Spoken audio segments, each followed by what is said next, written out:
Hello guys, कैसे हैं आप। आज मैं रिएक्शन करने वाला हूं आमिर खान और शाहरुख खान की रोस्ट वीडियो के ऊपर। तो वीडियो की जो डिटेल वगैरह है वो आपको डिस्क्रिप्शन में मिल जाएगी। तो यार, चैनल के ऊपर अगर नए हो तो चैनल को सब्सक्राइब लाजमी करना। तो ठीक है जी, वीडियो स्टार्ट करते हैं, फिर उसके बाद डिस्कस करते हैं। तो क्या हाल है आप सबका। तो यार आज हम बात करेंगे बॉलीवुड के दो ऐसे अनमोल रत्नों के बारे में। अब दो अनमोल रत्न सुन के तुम इन्हें अपने टट्टों के साथ कंपेयर करने मत लग जाना, क्योंकि ये उतने भी कोई वीआईपी नहीं है। और इन दोनों का चूतियापो से रिश्ता जॉनी सिंस और मियां खलीफा जैसा है। बहनचोद कितना भी खींच लो, साले अलग ही नहीं होते। और जो कि हमारे इन भाई साहब को दूसरों की गांड में उंगली करने का कुछ ज्यादा ही शौक है, तो अपने इसी परंपरा को आगे बढ़ाते हुए इन्होंने एक बार हमारे किंग खान को कुत्ता बुला दिया था। उसके बाद से इन दोनों के बीच में ऑनलाइन चप्पल फेंका फेंकी काफी जोरों शोरों से चल रहा है। तू चूतिया और तू महा चूतिया, और फिर तू साला Nasiruddin Shah. At the end हम सबको ये पता है कि तुम दोनों ही नसरुद्दीन शाह हो। मेरा मतलब कि तुम दोनों ही चूतिया हो। तो यार आओ इनके जख्मों पर नमक छिड़कते हैं और चलिए गांड मारते हैं। भाई लोग माफी चाहूंगा, शायद मैंने गलत टेक्निकल गुरुजी को डाउनलोड कर लिया है। तो चलिए शुरू करते हैं। तो सबसे पहले इनसे मिलो। इनका नाम है सुपरस्टार आमिर खान, जिसकी मोमबत्ती जैसी हाइट और दीपक कलाल जैसी सोच है। हमें कश्मीर को आजाद नहीं करना चाहिए। एंड ये पेशे से एक्टर, डायरेक्टर, प्रोड्यूसर सब कुछ है। मतलब ये खाते भी खुद है, हफ्ते भी खुद ही है और फ्लश भी खुद ही करते हैं। काश ये अपने उस टट्टी को खुद ही देख लेते, तो कम से कम जिंदगी में 2-4 गालियां कम तो पड़ते। सही पकड़े हैं। और अगर तुम्हें पता ना हो तो इनके पिताजी मिस्टर टायर हुसैन भी एक फिल्म प्रोड्यूसर थे। इसका मतलब समझे दया? जी नहीं सर जी, मैं तो कुछ भी नहीं समझा। अबे अकल के अंदर मतलब इस अविकसित पौधे का भी विकास नेपोटिज्म की वजह से हुआ है। जब बेइज्जती। तो अब बात करते हैं इसके रिलेशनशिप स्टेटस के बारे में। 21 साल की उम्र में इन्होंने रीना दत्ता से शादी किया था, और हम 21 साल की उम्र में इंटरनेट पर बकचोदियां पेल रहे हैं। धुए बेंचो देसी जिंदगी पे। और कुछ बकवास आर्टिकल्स की माने तो ये जनाब अपने माशूका को खून से लव लेटर्स लिखा करते थे। आमिर की दीवानगी इस हद तक बढ़ गई थी कि एक बार तो उन्होंने रीना को अपने खून से चिट्ठी तक लिख दी थी। आए हाय मेरे गरीबों के लैला मजनू, इतना गहरा प्यार हमारे बाबा भोसड़ी वाले जी हम सबको प्रदान करें। लेकिन सन 1998 में इनका मुलाकात एक ब्रिटिश रिपोर्टर जेसिका हाइंस से होता है, और हमारे सत्ता में वे जयते चलाने वाले भाई साहब उस लड़की के साथ लिविंग रिलेशनशिप में घुस जाते हैं। जब वो लड़की प्रेग्नेंट हो जाती है तब ये उस बच्चे को गिराने के लिए बोल देता है, और इन दोनों के बीच में जो रिश्ता था उसे भी भूलने के लिए कहते हैं। अब इसके गहरे प्यार को देख करके मैं बस यही कहना चाहूंगा, ऐसा प्यार बाबा भोसड़ी वाले जी जैकी श्रॉफ के मोती को भी ना दे। और मोती तो एक कुत्ता है। फिर ये अपने one and only true love, जिसे ये अपने खून से चिट्ठी लिखा करते थे, उसे डिवोर्स दे देते हैं और किरण राव से शादी कर लेते हैं। और सूत्रों की माने तो इस डिवोर्स को करने के लिए इसे रीना दत्ता को 50 करोड़ रुपया देना पड़ा। ऐसे 150 करोड़ कमाने के लिए 50 करोड़ का इन्वेस्टमेंट इतना बुरा डील भी नहीं है। अब खून से लिखी चिट्ठियां जाए माँ चुदा ने। हैशटैग बाप बड़ा ना भैया, सबसे बड़ा रुपया 2.0। ऐसे पैसों से याद आया, इस वीडियो को स्पॉन्सर किया है विंजो ऐप ने। इस एप्लीकेशन से तुम बहुत इजीली गेम्स खेलकर रियल कैश अर्न कर सकते हो। इस ऐप पर तुम्हें 40 से भी ज्यादा गेम्स मिल जाएंगे, जैसे metro, suffers, free fire, ludo, bubble shooter, carrom and cricket game. नहीं, इसमें तुम्हें फैंटेसी स्पोर्ट्स भी मिल जाएगा, जिससे तुम इस आईपीएल सीजन में पर डे 20,000 रुपए भी जीत सकते हो। और इस ऐप को तुम अपने दोस्तों के साथ शेयर करके 40 रुपए पर शेयर कभी कमा सकते हो। एंड उन पैसों को तुम बैंक, यूपीआई या फिर पेटीएम के थ्रू बहुत इजीली विड्रॉल कर सकते हो। और मजे की बात तो ये है, तुम इससे 3 रुपए भी विड्रॉल कर सकते हो। तो जाओ जाकर इस ऐप को डाउनलोड करो और 50 रुपए का बोनस भी पाओ। Link in the description. तो कहा थे हम लोग, हाँ, इसकी सेकंड वाइफ किरण राव पे, जिसे हमारे देश में रहने से डर लगता है। I mean, when I sit at home and talk to Kiran, you know, Kiran and I have lived all our lives in India. For the first time, Kiran says, should we move out of India? Now, that's a disastrous and very big statement for Kiran to make to me. She fears for her child. She fears for, you know, what the atmosphere around us will be. She feels scared to open the newspapers every day. और यही था वो ऐतिहासिक घड़ी जब एक अजीब से दिखने वाले प्राणी ने अपने जीवन में पहली बार मुंह से नहीं गांड से बातें किया। एंड जाहिर सी बात है, किसी देश की मेजोरिटी धर्म को बदनाम करने के बाद भी अगर उस देश के लोग तुम्हें मिस्टर परफेक्ट कह के बुलाए, तो उस देश में रहने से डर नहीं लगेगा तो और किस देश में लगेगा। ऊपर से तुम्हारा वो मूवी के नाम पर टट्टी अगर 850 करोड़ का बिजनेस भी कर ले, तो फिर तो भैया डर के मारे अपने चड्डी के पीछे छुप जाना चाहिए। For the first time, Kiran says, should we move out of India? इस बवासीर भरी बकचोदी को सुनने के बाद स्वयं मोदी जी इनके घर पे पधार के ये बोले, बेटा आमिर बता कौन सी कंट्री जाना है तेरी बीबी को, मैं रास्ते में उसे उड़ती प्लेन से उसी कंट्री में फेंक दूंगा। वाह मोदी जी वाह। और जरा शक्ल तो देखना उस महारानी की, जिसे हमारे देश में रहने से डर लगता है। कसम बुरी थूत बनाने वाले की, इस खूबसूरत शक्ल की वजह से पड़ोसी के बच्चे इनके घर पे मूतने तक नहीं आते हैं। एंड यहाँ से 50-50 कोस दूर जब कोई बच्चा रोता है, अब उसकी माँ ये नहीं कहती कि बेटा सो जा वरना अन्नू मलिक तुझे लोरी सुनाने आ जाएंगे। क्योंकि 50-50 कोस दूर जब कोई बच्चा रोता है तब उसकी माँ ये कहती है, क्या हुआ मेरा बच्चा, टीवी पर किरण राव का चेहरा देख लिया है क्या। और गांड में चप्पल बरसाने वाली बात तो ये है, इन्हें भारत में रहने से डर लगता है, लेकिन तुर्की जैसी देश में इन्हें अपनी जिंदगी का चरम सुख प्राप्त होता है। My wife is telling me that, you know, she lived here for 2 weeks. and she was really, you know, mixing in with the people, and she made friends in the house she was staying in. तो हुआ कुछ यूँ था कि हमारे ये भाई साहब अपने मूवी लाल सिंह चड्डी के शूटिंग के दौरान तुर्की गए थे। अब देखो तुर्की जाने में और तुर्किश लोगों से मिलने में कोई दिक्कत नहीं है, लेकिन ये जाकर मिलता है तुर्की की फर्स्ट लेडी से, मतलब वहाँ की वजीर आजम की बीवी से मिलता है। एंड ये भोसड़ी का हमेशा इंडिया के अगेंस्ट बात करता है। कॉमन सेंस की बात है, एक इंडियन होने के खातिर तुम उन लोगों से नहीं मिल सकते जो हमारे देश को नुकसान पहुँचाना चाहता है, लेकिन नहीं, इन्हें तो अपना गाड़ शाही डंडे पर ही देना है। So you really come to know a city by the people. City by the people. अबे ओ पढ़े लिखे गवाह, कुछ बोलने से पहले उसके बारे में थोड़ा सा रिसर्च तो कर लेते हैं, क्योंकि तुर्की वो देश है जहाँ पर माइनॉरिटीज को उनके मातृभाषा तक नहीं बोलने दिया जाता। एंड ह्यूमन राइट्स के तो वहाँ पर लोड़े लगे पड़े हैं, और वहाँ पर हमारे जीनियस भाई साहब जाकर बोलते हैं place is known by its peoples. चुप हो जा सातवीं फेल, चुप।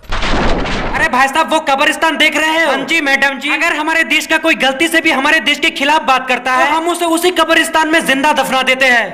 कहीं आप भी तो उसी कैटेगरी के नहीं? मैं माता जो इसमें आया हूँ। नहीं, एक बार खुशी तो देखो लौंडे की। इसकी ये खुशी और इस बकचोदी को अंजाम देने के बाद जब मीडिया इस पे चढ़ाई कर रही थी तब उसका ये स्माइल कोई भुलाए नहीं भूल सकता। Mr. Khan, would you like to speak something little bit about that statement given by you and intolerance in India? Guys, watch out. Keep walking.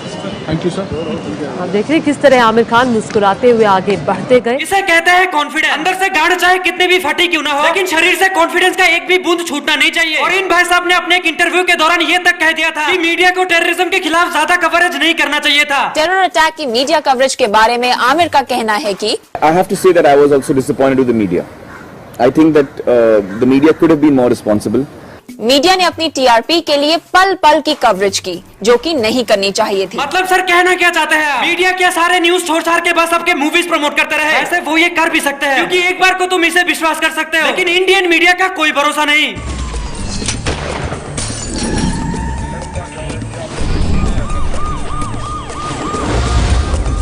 तो दोस्तों, आमिर खान का नया मूवी गांड दे दे बसंती फाइनली 3026 को लॉन्च होने वाला है। इस मूवी को देखने के लिए अभी गंदी गटर में डूब के मर जाए, क्योंकि 3 खुशकिस्मत आत्माओं को इस मूवी को देखने का शुभ अवसर प्राप्त होने वाला है। तो जल्दी करें, कहीं आपके हाथों से ये ऑफर छूट ना जाए। धन्यवाद और नमस्कार। अब तुम्हारे दिमाग में एक सवाल जरूर आ रहा होगा कि 3 इडियट्स जैसी फिल्में देने के बाद आखिर एक बंदा अपनी पूरी जिंदगी में इतनी बकचोदियां कैसे पेल सकता है? इसका आंसर बहुत सिंपल है, क्योंकि एक्टर का काम होता है एक्टिंग करना। हाँ भाई, मुझे पता है कुछ एक्टिंग के नाम पर हक भी देते हैं, लेकिन तुम्हें बस इस पे फोकस करना है कि एक्टर का काम होता है बस एक्टिंग करना, और डायलॉग्स के नाम पे जो तुम मोटिवेशन स्पीच सुनते हो उसे सोचने और लिखने वाला कोई और ही होता है। अब बाकी की कहानी तुम अपने हिसाब से अंदाजा लगा सकते हो। समझ रहे हो ना? तो आओ आप बात करते हैं हमारे दूसरे सेलिब्रिटी यानी मिस्टर शाहरुख खान के बारे में, जिसका एक झलक पाने के लिए फैंस हमेशा इसके घर के सामने हड़ताल लगाकर बैठते हैं। देखो, फैंस तो फैंस होते हैं, अब चाहे वो फ्लाइंग किस देना है या फिर फ्लाइंग चप्पल। और ये भाई साहब डिश टीवी बेचकर लोगों का चूतिया काटते हैं और खुद टाटा स्काई यूज करते हैं। दुश्मन करे दोस्त ने वो काम किया है। एंड इसका क्रीम लगाकर तो तुम एक हफ्ते में गांडू से महागांडू बन सकते हो। मर्दों की सख्त त्वचा के लिए पिंक फेयरनेस क्रीम नहीं बनी। फेयर एंड हैंडसम नाम तो सुना ही होगा, इसे लगाओ गजब का गोरापन पाओ। इनके इन्हीं हरकतों को ही तो देख करके कुछ ज्ञानी लोग हमेशा ये कहते हैं कि कोई भी चीज किसी के कहने पर इस्तेमाल मत करो, अब वो चाहे कोई यूट्यूबर हो या फिर कोई और, उससे कोई भी फर्क नहीं पड़ना चाहिए। एंड इन लाइनों को ऐड करने का मतलब अगर तुम समझ चुके हो, बधाई हो, मुट्ठलों की क्लास में तुम सबसे होशियार बच्चे हो। और अगर तुम नहीं समझे तो तुम किसी के कहने पर कोई भी चीज यूज मत करो। एक बात याद रखना, पहले इस्तेमाल करो फिर विश्वास करो वाला फॉर्मूला अप्लाई करोगे तो जिंदगी भर चूतिया बनते रह जाओगे। पहले रिसर्च करो फिर इस्तेमाल करो। अब हमारे पहले वाले भाई साहब से ये भाई साहब थोड़े अलग है, क्योंकि उन्हें दूसरों की गाड़ में उंगली करने का शौक था और इसे उड़ता तीर अपने बुंड में लेने का शौक है। उड़ता तीर है ठाकुर साहब, लेना है हमें। एंड ऐसा क्यों और किस लिए वो तुम्हें अभी समझ में आ जाएगा। पास कितने अवार्ड होंगे? मैं अपने अवार्ड्स वगैरह नहीं गिनता यार, 155 है टू बी 100 उसमें से खरीदे कितने आपने? उसमें से खरीदे कितने आपने? कैसा दिया आपको? भरी महफिल में इतनी भयंकर बेइज्जती होने के बाद भी इनके कलेजे पे ठंडक नहीं पड़ा और ये पहुंच गए बेंगलोर एक एमएलए से गाली सुनने कि मिस्टर पाटिल को अलीबाग जेटी से मुंबई के लिए रवाना होना था, लेकिन एसआरके अपनी यॉट से बाहर ही नहीं आ रहे थे, जिस वजह से एसआरके की यॉट वहीं रुकी रही और मिस्टर पाटिल की यॉट वहां पे आ नहीं पाई। एसआरके के बाहर ना आने की वजह से मिस्टर पाटिल गुस्सा हो गए और उन्होंने सुना दी खरी खोटी एसआरके को।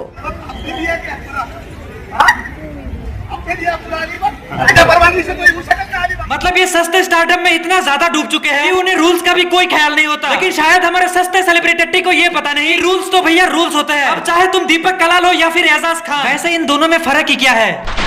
और इनके इन्हीं चूतिया हरकतों की वजह से वानखेड़े स्टेडियम इन पे बैन भी लगा चुके हैं, क्योंकि स्टेडियम में बैठ के अगरबत्ती फूक रहे थे हमारे सो कॉल्ड सुपरस्टार। अब प्रॉपर्ली एजुकेटेड होने के बाद भी अगर कोई लौंडा तुम्हें ऐसे सिंपल से रूल्स ब्रेक करते नजर आए, फिर समझ जाओ बहनचोद सारे मिलके हमको पागल बना रहे हैं, मादर चोद के बच्चे। आओ आप थोड़ा नजर मारते हैं इनके हिपोक्रेसी की तरफ। ये नहीं होगा मुझसे, आ ई उ नहीं होगा मुझसे, खटिया नहीं सरकाई जाएगी, और 2-4 चीजें हैं जो मुझसे नहीं होती एज एन एक्टर। मेरा अपना एक स्टैंडर्ड। Few inches later.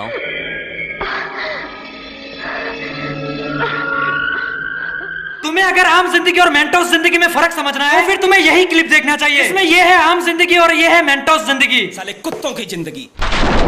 जहां पर हमने कभी हिंदू मुसलमान की बात ही नहीं की। मेरी बीवी जो है हिंदू है, मैं मुसलमान हूं, और मेरे जो बच्चे हैं वो हिंदुस्तान है। कई बार जब वो स्कूल गए तो स्कूल में वो भरना पड़ता है कि रिलीजन क्या है।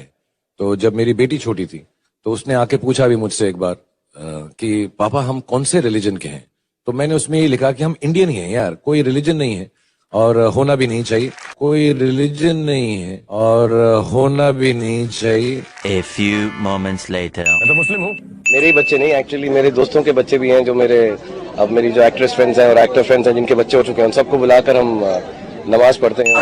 I'm Muslim and it's fantastic to be me, I think. See, I'm Muslim. I believe in Islam. कोई रिलीजन नहीं है और होना भी नहीं चाहिए। हिपोक्रेसी की भी सीमा होती है। अरे मोदी जी, हिपोक्रेसी तो इनके लिए छोटी मोटी बात है। ये तो किसी गुंडे के ऊपर बायोपिक बना के उसे हीरो दिखा देते हैं। और चचा, आपकी अम्मी जान गलत कहा करती थी। अम्मी जान कहती थी कोई धंधा छोटा नहीं होता और धंधे से बड़ा कोई धर्म नहीं होता। इसकी जगह पर आपकी अम्मी जान को ये कहना चाहिए था, कोई चूतिया छोटा नहीं होता और चूतियापो के बिना बॉलीवुड में कोई फिल्म नहीं होता। अब मैं चाहता तो इस वीडियो में और भी बातें कर सकता था, लेकिन इनके ज्यादातर बकचोदियां या तो पॉलिटिकल है या फिर रिलीजियस। तो ना चाहते हुए भी हमें इस वीडियो को यहीं पर खत्म करना होगा। खैर यार, आज के लिए क्योंकि अभी मुझे दीपक कलाल की जुदाई मेरा मतलब कि पिटाई देखने जाना है। एंड अगर तुम्हें ये वीडियो पसंद आया तो यार प्लीज मेरे चैनल को सब्सक्राइब करो और वीडियो को लाइक भी कर दो। सोशल मीडिया लिंक्स तुम्हें नीचे मिल जाएंगे, अगर तुम चाहो तो तुम मुझे फॉलो भी कर सकते हो। एंड विंजो ऐप को भी डाउनलोड करो, उसका भी लिंक तुम्हें नीचे डिस्क्रिप्शन में मिल जाएगा। तो मिलते हैं नेक्स्ट वीडियो में, तब तक के लिए take care and bye bye.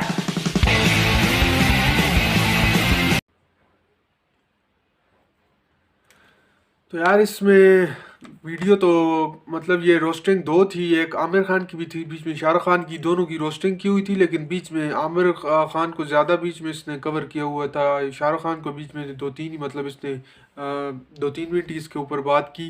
तो खैर नीचे इसमें ये जो इसने आमिर खान के बारे में बताया कि मतलब वो तुर्की गया और ये काफ़ी इंडिया में इशू चलता रहा है इस बारे में कि आमिर खान वहाँ चला गया इधर उसमें तुर्की में और जाके तैयब उर्दुगान की जो वाइफ है उनसे मिला, मतलब उनसे बात वगैरह हुई।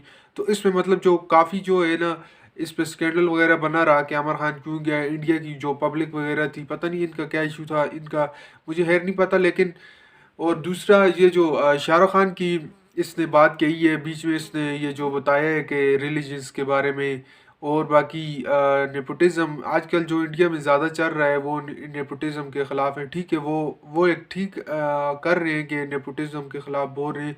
लेकिन ये वाला रिलीजन्स वाला ये जो टॉपिक है, मेरे ख्याल से ये नहीं करना चाहिए था इनको। बाकी खैर आप नीचे कमेंट्स करके बताओ कि आप लोगों को वीडियो कैसी लगी है। तो यार चैनल को पूरा करने हो तो चैनल को लाइक कर लेना, सब्सक्राइब कर लेना और बेल आइकन को लाजमी दबाना। तो ठीक है जी, मिलते हैं अपनी किसी नेक्स्ट वीडियो में। तो अल्लाह हाफिज़।